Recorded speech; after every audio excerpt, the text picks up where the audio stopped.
even FII money doesn't flow in. This segment of the market is entirely individual punters and mutual funds. And for individual punters, the universe is large, nearly 3,000 companies. But for mutual fund, it is 580 companies or so. All right, Dhirendra. Thank you very much for putting things into perspective. I'm just going to read that SEBI notification. It's very clear. It's more like an alert. The regulator seldom gets into price points because the regulator's job, in a sense, is to ensure that there is a level playing field for all participants. The interest of the investor is taken care of. But in this case, purely looking at the current framework and the setup, which is that we've seen disproportionate gains in mid and small cap stocks. Mutual funds are getting disproportionate amount of inflows. About 4 to 4,500 crore of SIP flows now are coming into small and mid cap stocks, and despite that, mutual funds are bulking up their small and mid cap investments. That, in a sense, just means that too few companies, too much of flow could lead to imbalance, and that is, I think, the regulator is trying to really send an alert about. I think it's something which really needs to be considered as an alert, not like a directive. It's a notification, but considering the current setup and the price action in the small and mid cap stocks, it is something which is a clear indication of what the regulator thinks needs to be done in terms of the small and mid cap stocks, and especially for investor protection. Chakri Lokapriya, good morning. How would you react to yesterday's sell-off? Yeah, good morning. I think, you rightly pointed out in terms of the regulator getting into valuation is rarely done in other markets. And actually, if you look at the nature of the market in itself, today, the broader market is nearly 50% of the entire market, versus if you rewind back about 10 years ago, 90% of the market capitalization was only in the large cap. So versus, the fund flow going into 50 stocks versus going into, let's say, 600 stocks. So that way, equity is a risk category, and investors need to be cognizant of that. So I think, hopefully and all mutual funds have a proper directive in place. Regulations in place in terms of sector exposure, stock exposure. So I think, all these, some of these announcements lead to these knee-jerk reactions that has created some kind of, opportunities, because I think the broader market still is looking very good. What has been your strategy in 2024? Where are you taking chips off the table? Where are you bulking up more stocks? In 2024, initially, we thought we should raise IT, but then we decided against that because, IT spend still will continue to remain kind of tepid until the US interest rates kind of the trajectory becomes clearer, which is still many months away. We're still maintaining on manufacturing. We've taken off some on railways, but that space is still looking okay. So, and in terms of banking, we still maintain PSUs. Within the PSUs, Union Bank, Bank of India, even SBI. And because if you look at the ROA and ROEs of private banks and PSU banks is kind of converging. So then why should PSU banks trade at a far greater discount than a private bank? But HDFC Bank now is sub 2 times, which makes it at par with SBI. So is there a real disparity now?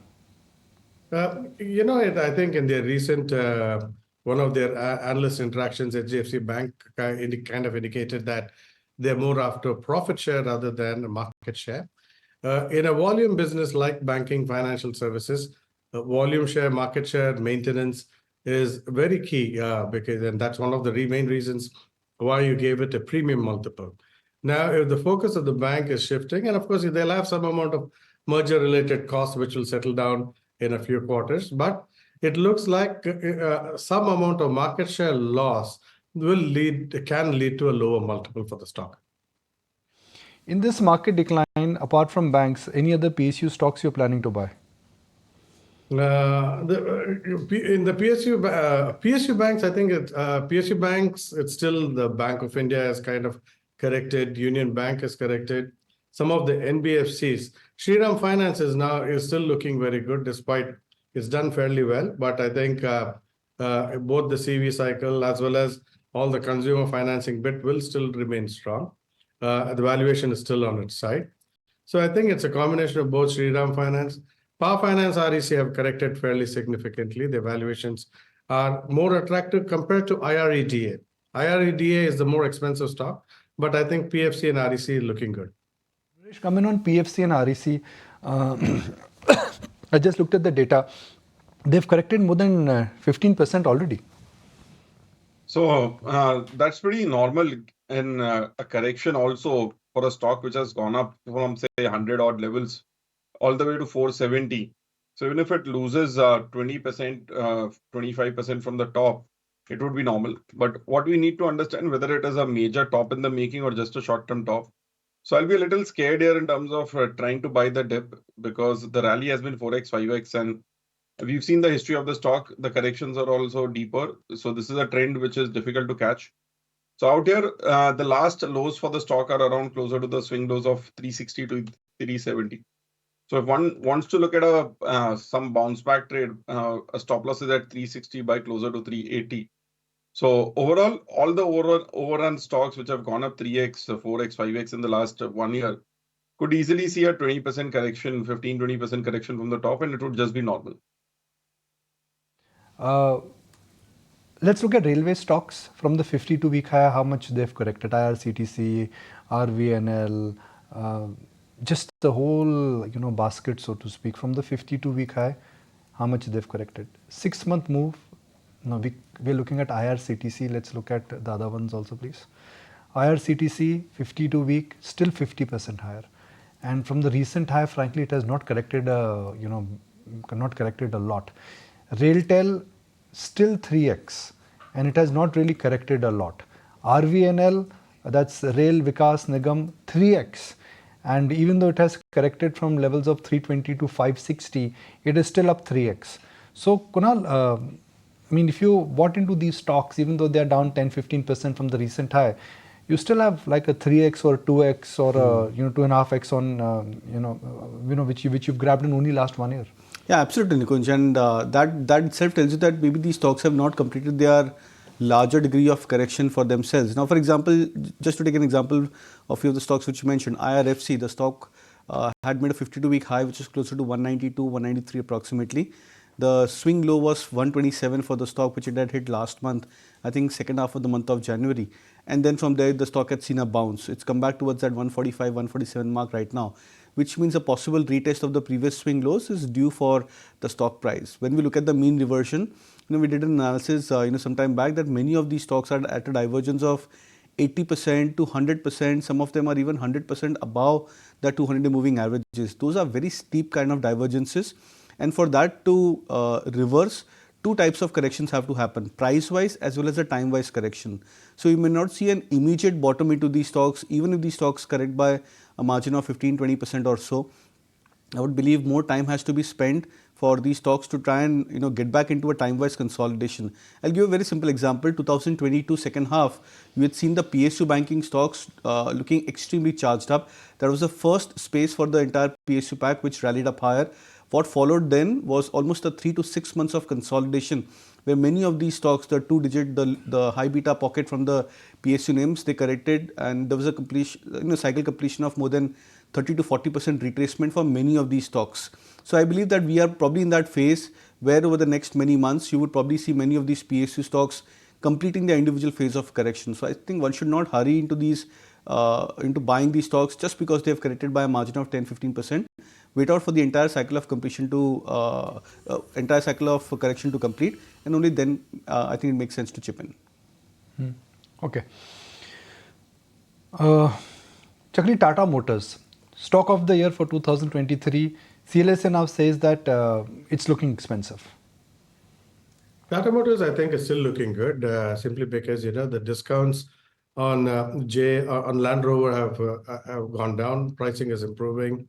Volumes have held up in all its key markets like UK, EU, and the other bits are all doing well.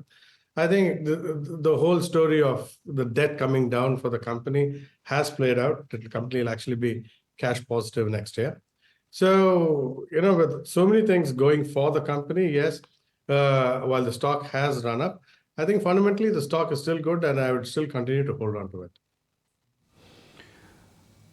Okay, I'm just scanning through the SGX and what the global setup is. And frankly, look at the market from the prism of Nifty, there is no problem whatsoever. A little bit of scuttle here, a little bit of scuttle there. That's par for course. You look at market from small and mid cap stocks, and especially if you add yesterday's price action, does not look all that encouraging. Nuresh, where is Vodafone Idea headed? I mean, it's a stock which in a sense has been a trader's delight. Idea Vodafone or Vodafone Idea? So we are back into that lower end of the range. So if you look at the last 2 years, 3 years, right from 2019, 2022, 18 has been the top, 18, 18 and a half. We were there 2 months back. We were there at December 21. On the lower end, the last the near-term major support is around 12 and a half, 13. So I would expect it to make a base around 12 and a half, 13 levels. And 10 is the major price point, which is where the government took stake. So I would not expect 10 to come as of now. So 12 and a half, 13. So till the time it holds about 12 and a half, 13, we can again make a slow comeback. So overall, 12 and a half, 13 is where one could actually look at it as a punt. Let's look at the pre-open rates and let's look at some of the rank names here like Vodafone Idea, JP, Suzlon, IRCTC, IRDA. These are the ones which will tell you that which way the mood is. I mean, is there more pain left in the system in terms of unwinding, and are we in for a scary kind of a gap down start? Does not look like. I mean, market is all set to open with a flat bias.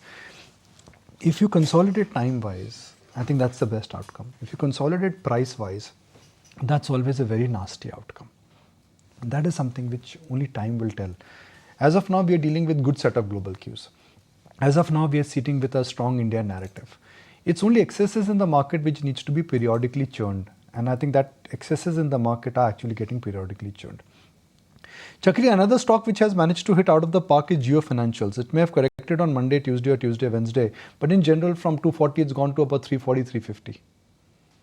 Jio Financials is probably one of the very few companies which has such a well-capitalized balance sheet, with 1.1 lakh crores. Those kind of numbers, clearly demonstrates the company's willingness and goals in terms of reaching market share and growing. So in that space, I think clearly they can grow at the expense of the market. The market itself, of course, is expanding. But I think Jio Financial is definitely worth looking for at current levels because, you're sitting on a balance sheet of the size of about 1.1 lakh crores, I think, if I remember the numbers right.